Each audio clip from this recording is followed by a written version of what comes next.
together. What do you want to talk about? I'm the American Nightmare, Cody Rhodes, and here are 10 things I can't live without.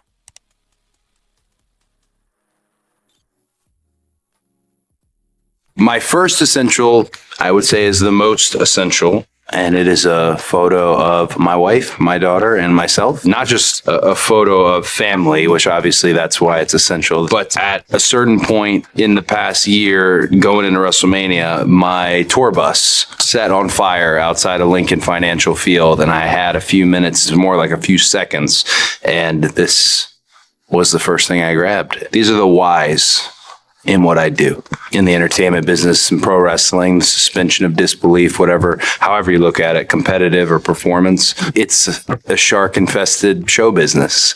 I think maybe I used to be one of those sharks, and then I met this lady and had this beautiful little daughter, and that changed everything for me. So they're the ultimate why in what I do.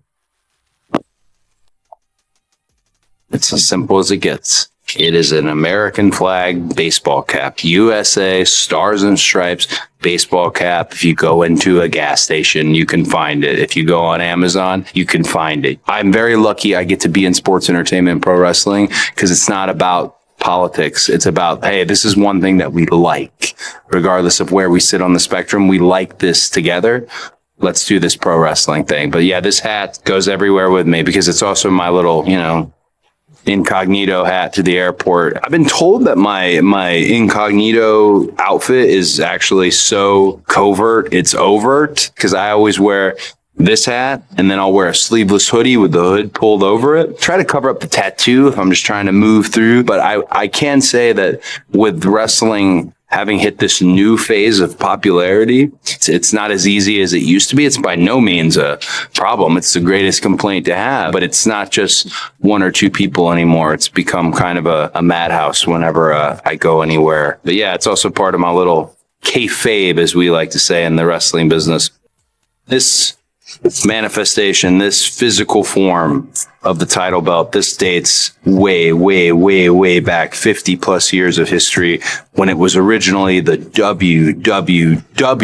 This is even pre-WWF. This was the Worldwide Wrestling Federation's championship belt, the same one that Buddy Rogers had, the same one that superstar Billy Graham had, New York legend Bruno Sammartino had, and it is the same title that in the Garden in 1977, my dad put around his waist, went up on the buckle and held it up, only to have not won the title based on a technicality of someone going over the top rope. So he had it, and he let the people see that he had it and have that moment, but then it was taken away from him. That became it. 8 years old. I want to win this title, and while he was still alive, I wanted to hand it to him. The whole tagline of Finish the Story, it stems from this moment in New York in 1977, and I feel like at WrestleMania 39, last year at WrestleMania, everybody thought, oh, well, that's the most obvious thing ever. Cody's going to win the WWE Championship and start that run, the first time ever a Rhodes with the WWE title. Didn't happen. The task then got even hairier in a sense that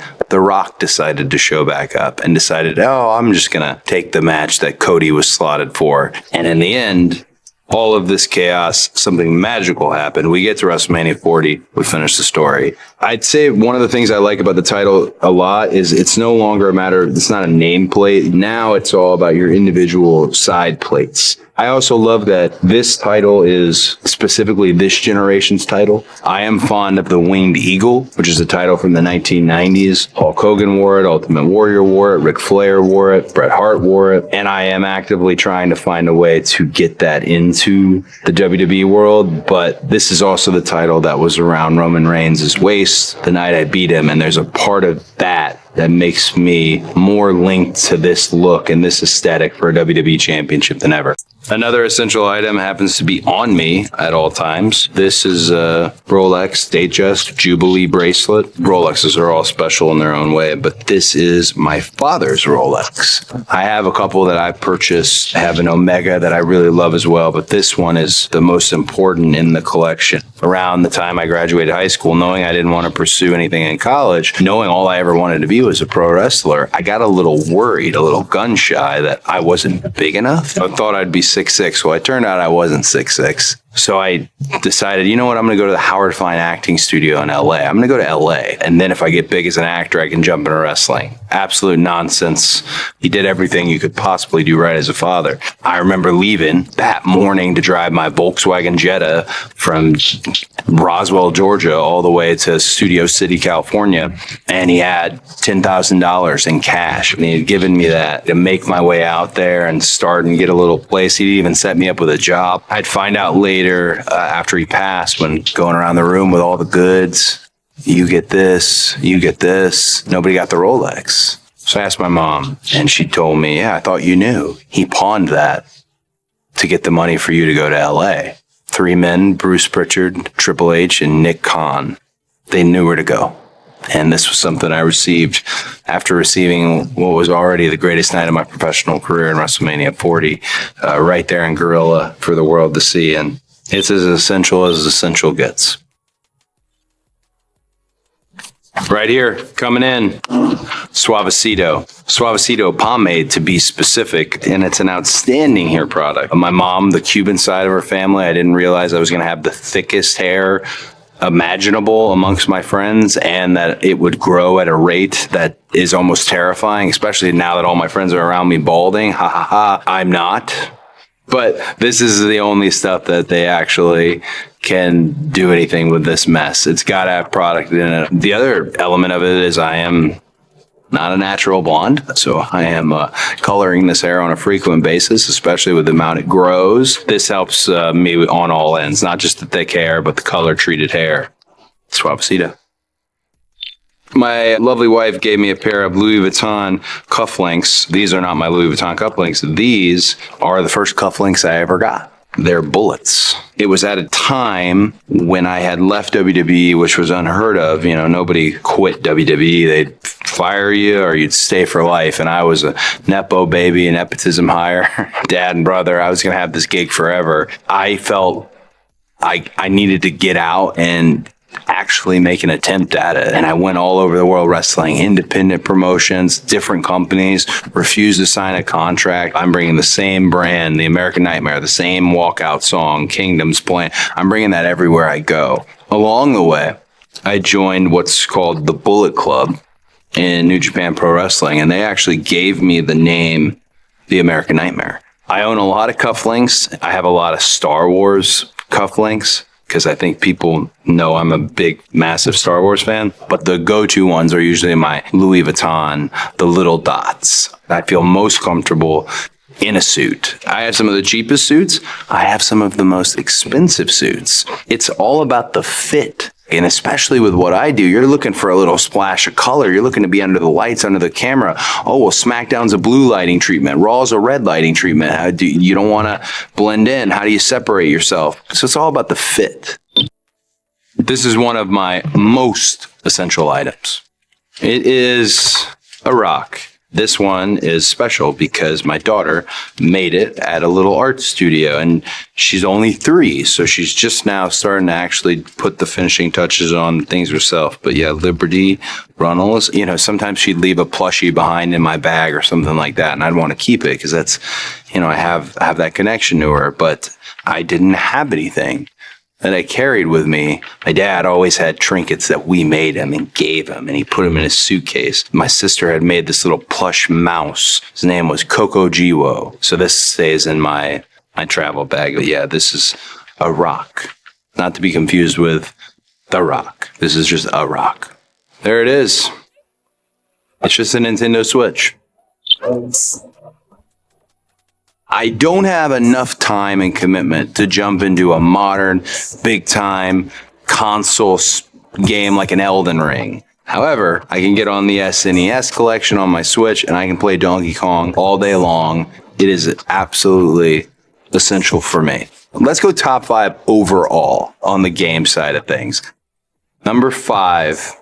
Ghost of Tsushima. Ghost of Tsushima works really great for me because it's a narrative game. History of Japan's included in there. Love that. That's going to be my number 5. Number 4 is going to be the original Halo Combat Evolved. That was the first. And obviously, I know we had FPSs before. We had GoldenEye. Gosh, it's the dangest. It's the best. But Halo had a streamlined element to it. I am a terrible marksman in Halo, but if you put me on the back of a Warthog, I can get that flag. 3 spot, Red Dead Redemption 2. I never even played the first Red Dead Redemption. I didn't even know what was going on, but Arthur's story. Plus, I have this love for America and the history of America. And here you are going through this period post-Civil War. What's it like? So I loved Red Dead Redemption 2. Alrighty, we're down to the final 2. It's easy for me. Number 2 is the original Metal Gear Solid. To me, it's a game changer. And when the movie comes out and is a big blockbuster, massive hit, and everyone's like, oh, where's the source material? It's right here. Metal Gear Solid for the original PlayStation. It changed everything about modern games. Number 1, right to it. The main event, the champion of all games. It's The Legend of Zelda Ocarina of Time. It just is. And there will be people who watch this and are like, oh, Majora's Mask. Majora's Mask is like DLC, dog. It's great, but it's an extension of Ocarina of Time. Those are my top 5. Boom. Good old-fashioned pro wrestling boots, which apparently are out of style these days, but these are traditional. Well, I guess not so traditional. And what makes them not so traditional is I don't do a lace up. I do a zip and a couple buttons. Always the top 2 buttons. I never button the bottom button. You gotta do this Seg 1 promo, 3-piece suit, ready to rock. You got a match in Seg 6, so you gotta get dressed. The last thing I got time to do is individually lace my wrestling boots. So these have been my go-to, and these are important. These are essential. Here's evidence that they're essential. Told you about that picture earlier of my family. The only other item that I got off the bus when my air conditioning unit set ablaze was my boots. Somebody was asking the other day, they were trying to define like a specific point when things really changed for me. One of those specific points is the first time I put on the robe that I have now, which people liken to the character Homelander from The Boys. I think that's more the 2 blonde people. The design for all of my gear, the design and the work itself comes from a woman named Sandra Gray, who has outfitted almost every wrestler ever in every company and has been doing it since the early 90s.